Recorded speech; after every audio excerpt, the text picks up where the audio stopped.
Pada pembelajaran sebelumnya, kita telah belajar tentang macam-macam kelainan pada organ gerak pasif, yaitu tulang.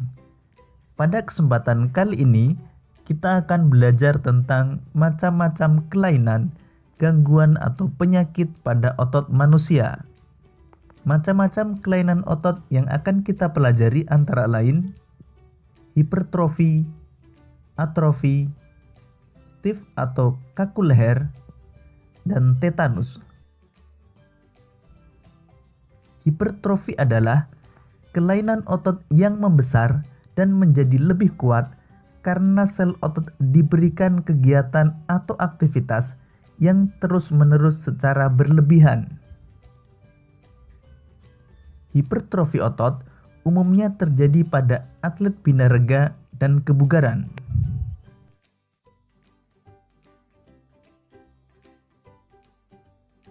Atrofi adalah kelainan otot yang mengecil, lemah, dan fungsi otot yang menurun.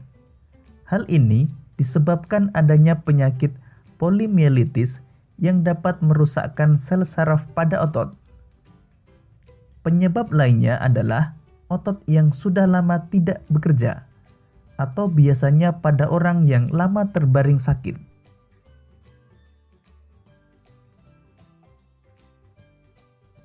Stiff atau kaku leher adalah kelainan otot karena adanya peradangan otot trapesius leher akibat gerakan yang menghentak secara tiba-tiba atau salah gerak.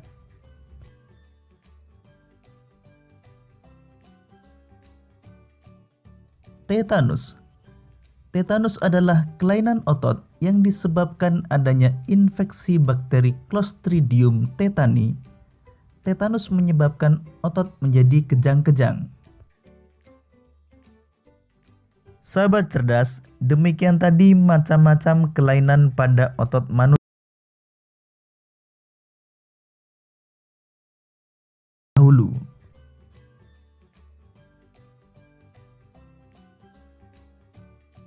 Sistem organ gerak manusia juga bisa mengalami gangguan atau kelainan. Faktor-faktor penyebab gangguan atau kelainan antara lain disebabkan oleh kebiasaan yang salah, pola hidup yang salah, atau bisa pula karena pembawaan sejak lahir. Pernahkah kamu mengalami gangguan kesehatan yang berkaitan dengan organ gerak? Jika pernah, bagaimana aktivitas yang kamu lakukan? Terganggu bukan? Untuk itu, jagalah kesehatan organ gerakmu.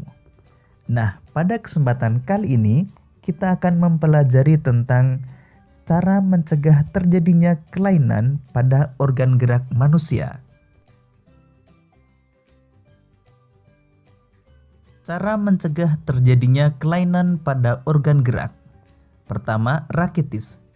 Agar terhindar dari rakitis, dianjurkan untuk berjemur di bawah sinar matahari selama 10-15 menit sehari dan mengonsumsi makanan yang kaya vitamin D seperti kuning telur, ikan tuna atau salmon, minyak ikan, roti, dan susu.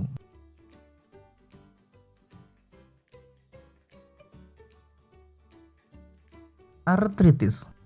Agar terhindar dari artritis, sebaiknya selalu menjaga metabolisme asam urat dalam tubuh dengan membatasi makanan yang dapat memicu meningkatnya asam urat.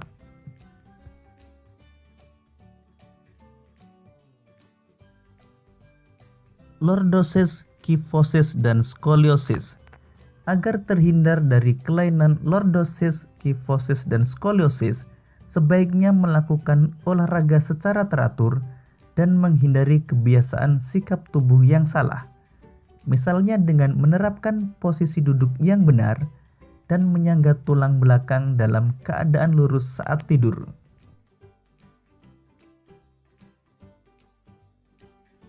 Osteoporosis. Agar terhindar dari osteoporosis, dianjurkan untuk mengonsumsi makanan dan minuman yang banyak mengandung kalsium dan diimbangi dengan olahraga secara teratur.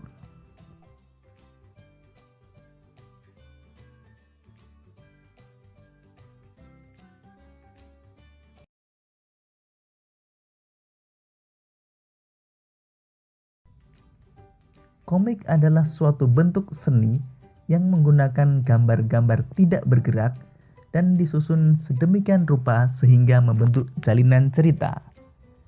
Agar dapat membuat komik dengan baik, selain kamu harus mengetahui arti komik, seperti yang sudah kamu pelajari sebelumnya, kamu juga harus mengetahui ciri-ciri komik yang baik. Nah, sekarang mari kita pelajari apa saja ciri-ciri komik yang baik.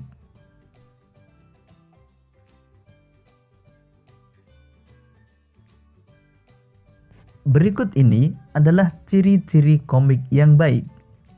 Pertama, hadir untuk menyampaikan cerita. Pesan dan informasi disampaikan dengan menggunakan teks dan gambar. Kedua, proporsional.